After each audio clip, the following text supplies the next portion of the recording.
seconds to go. We need a Minneapolis miracle. Case on a deep drop, steps up in the pocket. He'll fire to the right side. Off by Diggs. Stay up. Oh my God! 30, 10, touchdown! Are you kidding me? Miracle finish! It's a Minneapolis miracle! Oh my God! No way! Ah! What a miracle finish! Hey, welcome to the State of Purple podcast. Jack Day, Aj Mansour back with you again to talk Minnesota Vikings football. The season is officially over, Jack. We kind of put it to bed last week, but it's officially over. And you've been calling for the heads of the coach all year long. You got a lot of explaining to do now. Mike Zimmer, Rick Spielman have been relieved of their duties officially. The next chapter in Minnesota Vikings football, we're turning the page onto it, Jack. Yeah, and I think it's something, I said this in my podcast last night too. It feels weird. If you look at it like a relationship, we've been tied up with Mike Zimmer since 2014. That's a long time to have someone be a head coach for your football team. And at the end of the day, he didn't bring a Super Bowl here. I wanted to start out by saying nothing but respect for both Mike Zimmer and Spielman. I think they brought a lot of joy for Vikings fans, a lot of joy and a lot of pain, which is kind of the common saying for Vikings fans. But at the end of the day, it just felt like it was time. I know you were at the stadium a lot more frequently than I was this year, but the one game that I was there, it just felt like this team was lifeless and the crowd was lifeless. And there's no way that the Wilf ownership group didn't sense that. They needed some sort of spark, some sort of change. And I think you get that, hopefully, when you find the next head coach and general manager of the Minnesota Vikings. Yeah, it was an interesting situation, Jack. I mean, we've talked basically all season long about what the team has to do here with the coaching situation, with the general manager position, with the quarterback position. The quarterback now the one that remains, Kirk Cousins.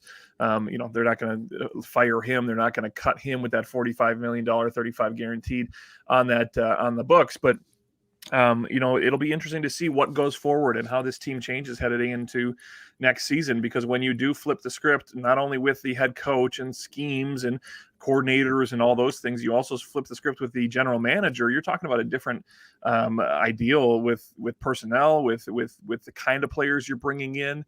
Maybe we get a young guy. It doesn't have to be a young guy. Maybe a new age guy who likes the analytics. Maybe it's an old school style who likes the rough and tumble football idea of it. So who really knows what it's going to be, except it's going to be very different. Now, Jack, we had talked about the different scenarios, letting a coach go, keeping the general manager, moving the general manager to a different position, keeping both of them, all of these things. The Vikings opted to let go of both the coach and the general manager. If you had to tell me why they did that, outside of just not winning, I mean, that's the obvious one there. What are some of the things that you think went into this decision to completely turn the page?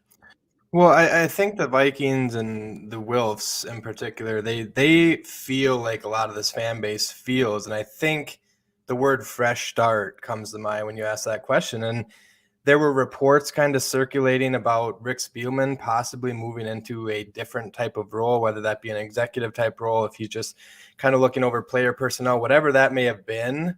But at the end of the day, I don't know if you can fully freshen up the culture. That was a word that they were talking about yesterday throughout all the press conferences, and I'm sure we'll get into that. But I don't think you can freshen that up and have a new GM come in here and then have, hey, the old GM is kind of looking over your shoulder and kind of watching your every move.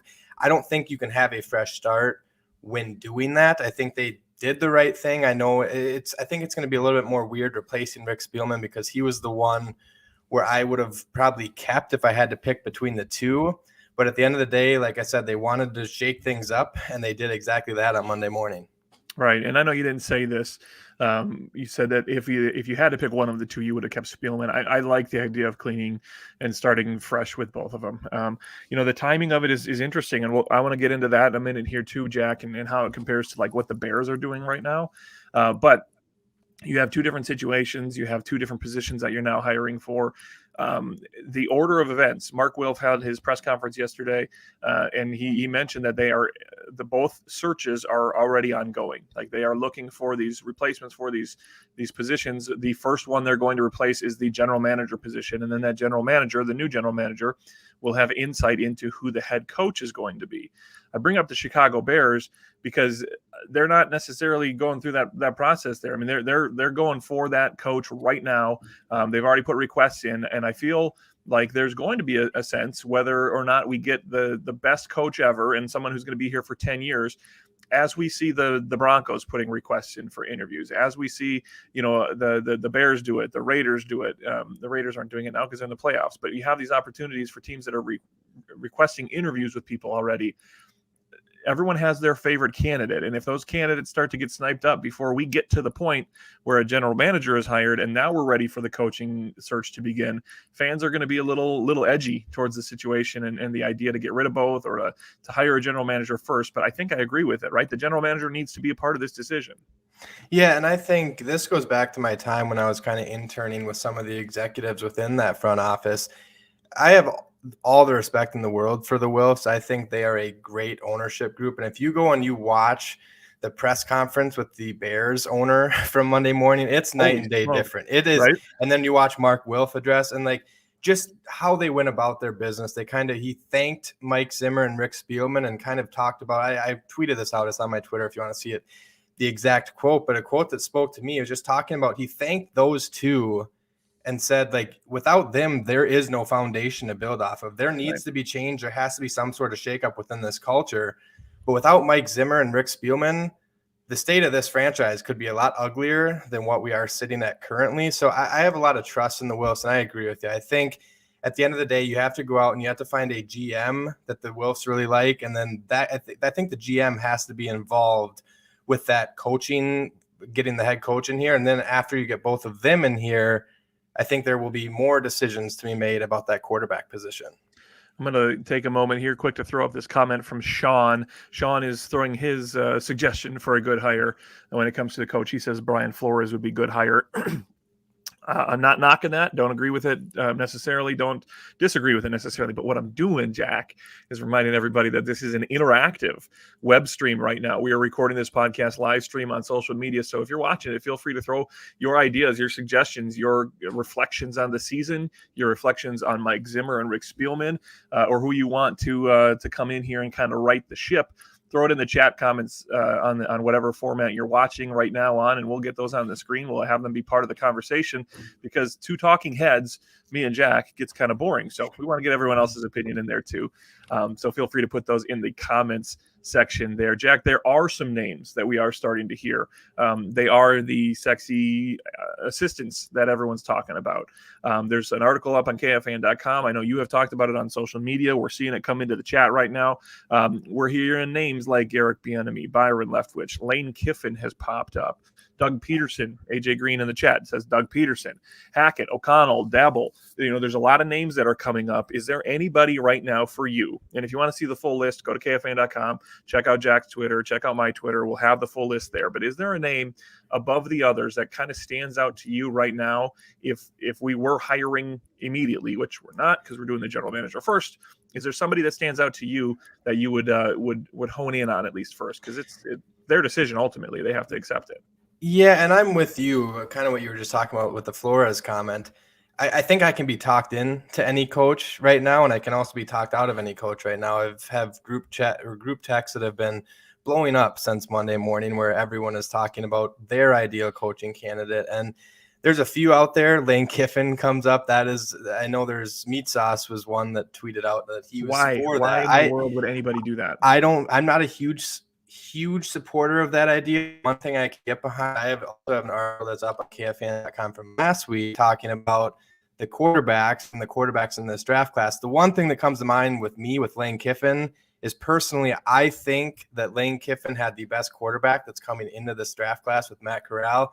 Something worth monitoring, but I don't think you want to hire a head coach just because there is a one of the top quarterbacks in what a lot of people are calling it a very below average draft class. But right now, some guarantee that you're going to get him either. That's right? also very true. Remember, the Vikings have the 12th overall pick instead of whatever it could have been if they wouldn't have won that game. We don't need to talk about that Bears game. I'm sure there's not people that are tuning in to hear about that, but I think there's some obvious ones. I think you said most of them. Kellen Moore is another one, but if in an ideal world, I think if the Vikings go out, they hire a super young guy like a Kellen Moore who doesn't have a ton of experience.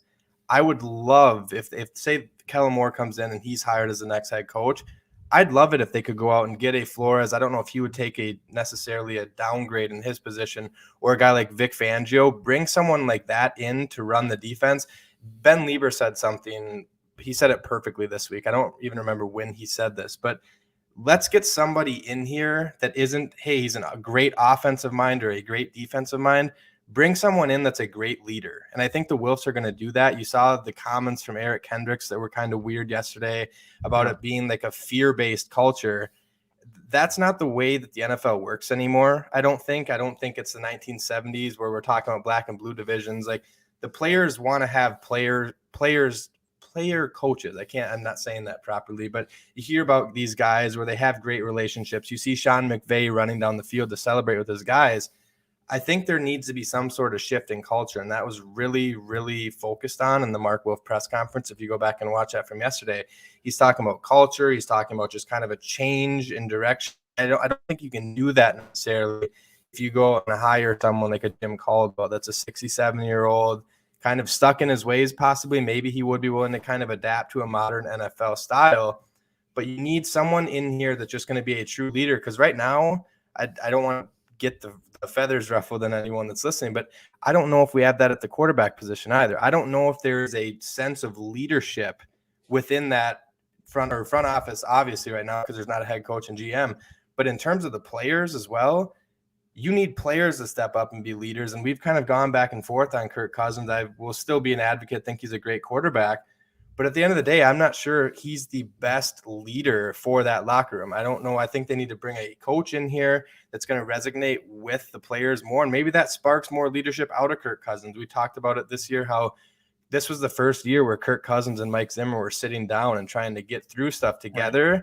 That's an issue right there. If Kirk Cousins, you invest all this money into him, your head coach has to be behind that. There has to be some sort of relationship there. And I think ultimately that is one of the reasons why the Mike Zimmer and Rick Spielman era has come to an end. Yeah, you mentioned this, Jack, the Mark Wilf press conference yesterday, Eric Kendricks in his comments, Brian O'Neill in his comments. There was a theme, right? I mean, there was a theme that Eric Kendricks kind of put a name to when he said this fear-based organization, and that just doesn't work in this league anymore. Mark Wilf, I think 9 times was the number, used the words collaborative, communicator, and good leader when it comes to the candidates that they're looking for. Brian O'Neill. Oops, hang on, sorry. Pop-up ad, nice. Brian O'Neill, I'm finding it right now, has said that having everybody aligned and pushing the ship in the same direction is important. He also said that the more we can all understand, coaches and players, that we're in this thing together, I think would go a long way to make this a better place.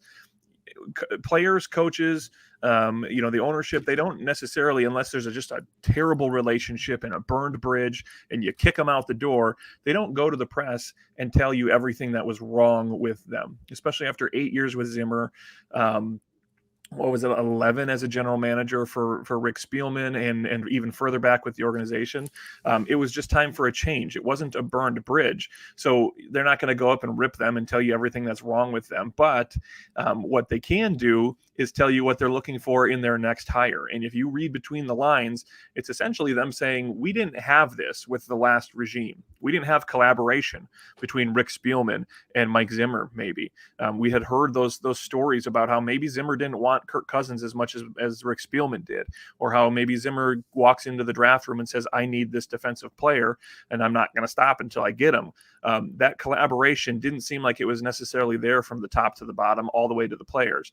You have that communication situation as well, the fear-based allegations or claim. Those things are things that they don't want in their next coach, and it tells me that they had that in their past regime and their past coach.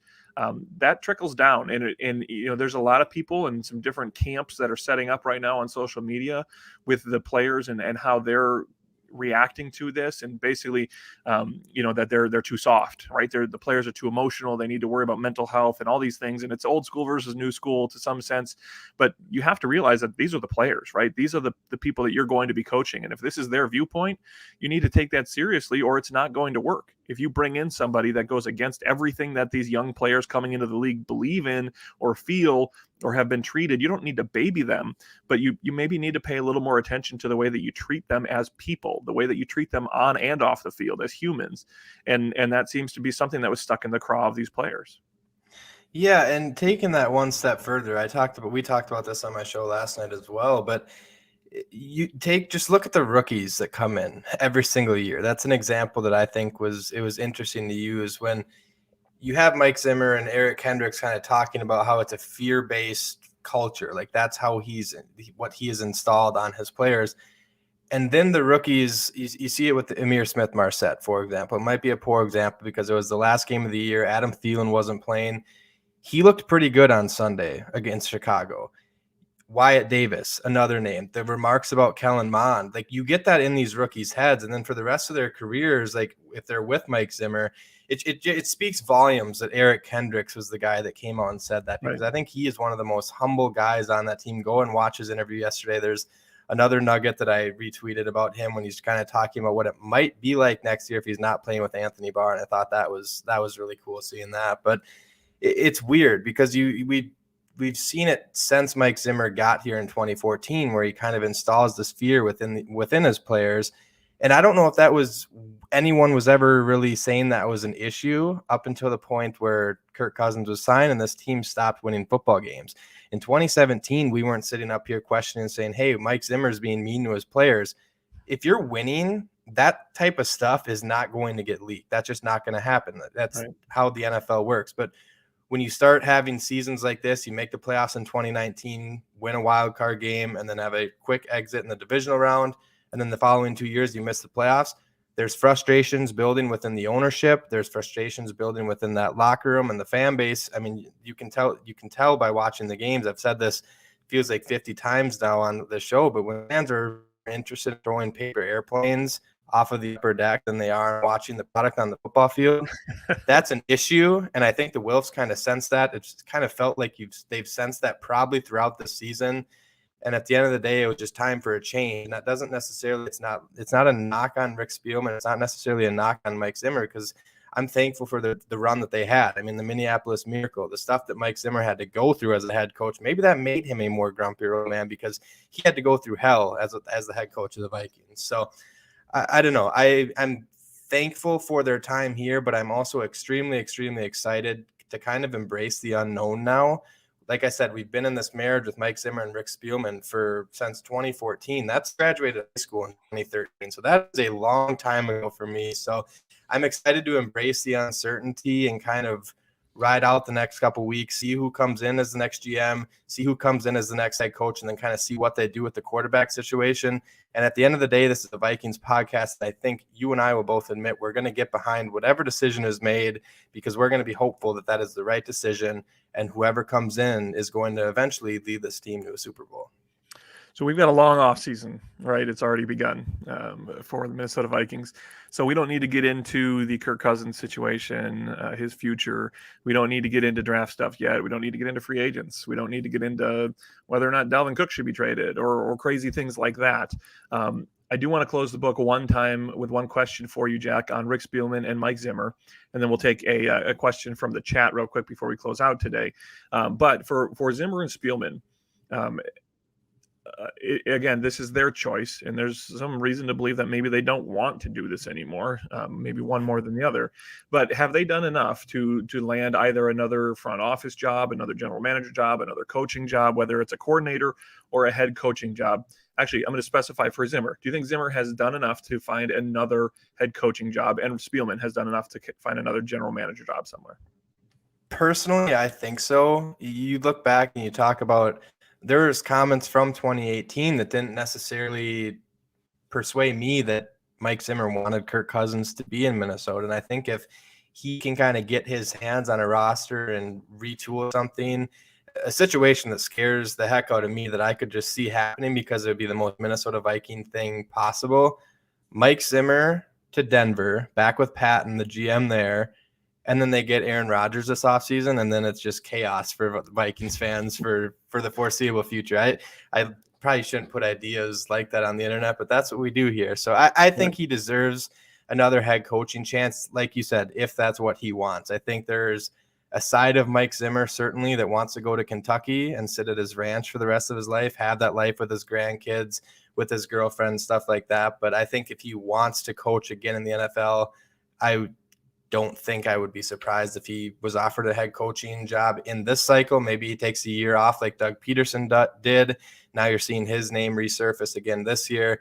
And then I think Rick Spielman, yes, to answer, I'll keep that one shorter. I think Rick Spielman has done plenty enough. I think he's hit on enough draft picks. I know he's under a microscope more so than you go across the league and you look at GMs across the league. I mean, they're missing on draft picks too. That happens. They're not going to hit on every single draft pick. They hit on Justin Jefferson, obviously. His track record in the second round was amazing. The question mark with Rick Spielman, it's always been finding and drafting and then having someone on your staff to develop a quarterback and having an offensive line to protect that quarterback. If Rick Spielman goes to somewhere that already has a proven quarterback and a proven offensive line, I think he will do wonders for that team. So yes, at the end of the day, I think both of them have plenty of opportunities in the future if the opportunities are what they want to be doing. I think I would give Rick an opportunity if he were to go somewhere else and learn different ways of doing it. I think that he's too stuck in his own way. I don't know that some team would bring him in with what he did here and say, I think you did a good enough job, come over here and do it for us.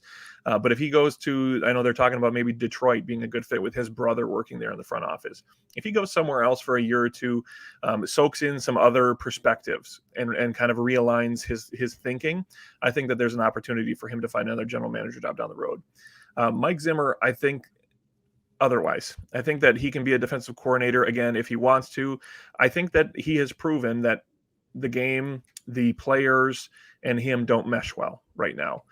So I don't know that there is an opportunity, when you talk about winning percentage and finding, minor success, yeah, he's earned it from that respect. But I think that the things that stuck out, the things that pushed him, pushed the team to moving on here in Minnesota are things that other teams aren't going to want. And I think Spielman's a little more adaptable than maybe Zimmer is going forward. Zimmer's kind of stuck in his own way. So I don't know that there will be a head coaching opportunity for him. I think that there are opportunities to coach, to defensive coordinate in this league. I don't know if it comes as a head coach. The one question I did want to get from the chat real quick, let me go back up here. Crowd Almighty threw it in there. When a new regime comes in and takes over, Jack, are there any players that are off limits when it comes to trading them for different assets, trading them for draft picks, starting anew? Is there anybody that you have no interest in trading and you need to build the future of this team around? There's a few. I don't think there's many. There's going to be roster turnover. Let's put it that way. With the new GM and with the new head coach, there is going to be a roster turnover. You saw it, like I talked about Kendricks in that press conference. They were already talking about Anthony Barr potentially playing his last game in Minnesota. He had an Instagram post that made it seem like that was probably the case from his end as well. But there are a select few that you absolutely have to keep and try to build around, in my opinion. I think Justin Jefferson right now is probably the clear-cut obvious one. Right. Christian Darrisaw and Brian O'Neill would be off limits, in my opinion. I don't think you want to lose your chance at having two solid tackles, and that the Vikings finally might have that now. So I don't think they want to risk losing that. And then switching, other than that, I don't know if there's a lot of names that I would be uncomfortable with moving on from. Danielle Hunter is the other one, but there's going to be contract conversations. You're going to have to figure out a way to extend him. And if you get a first round pick thrown back in your face for Danielle Hunter, a guy that has missed the majority of the last 2 seasons, I'm not so sure a brand new GM and a head coach are going to say no to that if they're trying to completely retool that defense. That defense is going to need an overload of talent, something they haven't had the depth there this year. I know Mike Zimmer brought in all these guys that were labeled as his guys, but in doing so, that defense lacked a whole lot of depth. So they're going to have to find a way to get some depth on that defense, get some more playmakers that are going to be able to start right away to start the 2022 season. But at the end of the day, I don't think there's that many. Yes, I would agree that Kendricks, you have to look at trade. I don't think I could trade Eric Kendricks. He's another one. I know he's starting to get up there in age, but he's been such a great piece to that defense. And if you're already losing Anthony Barr, then you lose Eric Kendricks. You're looking at a Chaz Surratt and Troy Dye-led linebacker core, which who the heck knows what those two bring, because we didn't get them this year. But the last Kendricks would be my one on defense. Jefferson's the easy one on offense, and Kendricks. I agree. This sucks, and I hate saying this. I don't think Adam Thielen is off the table, and the whole state of Minnesota is going to come at my door with pitchforks here because I said that. And Adam Thielen has been one of my favorite players to watch on this team for many, many years. Fan favorite for obvious reasons, but when there's roster turnover, I don't think there's really anyone that's completely safe. And I think Thielen could go and make a difference on a team that thinks they can win now. And you've seen some pretty big trades in recent memory for first, second round picks for star wide receivers. I don't know if you get that for Adam Thielen, but if you get that type of offer, it'd be pretty hard to pass up. So we can elongate that conversation next week and really talk about some more opportunities and what we think that they should do. Maybe they'll have a GM in place by the time we talk next week. Maybe they'll have a coach or some candidates or interviews ready to go. But Jack, we're going to tie a bow on today's show. Again, they're without a coach, without a general manager. So there's a lot to talk about, a lot to speculate in this offseason, and a lot of change that some people have been clamoring for, most people have been clamoring for, and it might have been needed here for the Minnesota Vikings. So, Jack, I will we'll say goodbye, and we'll come back next week. You can follow Jack on Twitter at Jack_H_day. You can follow him each and every day covering this team and writing for KFAN.com. You can hit me on Twitter at AJKFAN, and you can find old episodes of the State of Purple podcast on iHeartRadio, iTunes, or wherever you get your favorite podcasts. We'll be back next week. Who knows what we're going to talk about, but there's a lot to talk about. So there'll be plenty of conversation. Appreciate all you joining in the chat and taking part in this show with us as well. And Jack, we'll talk to you later. See you, man.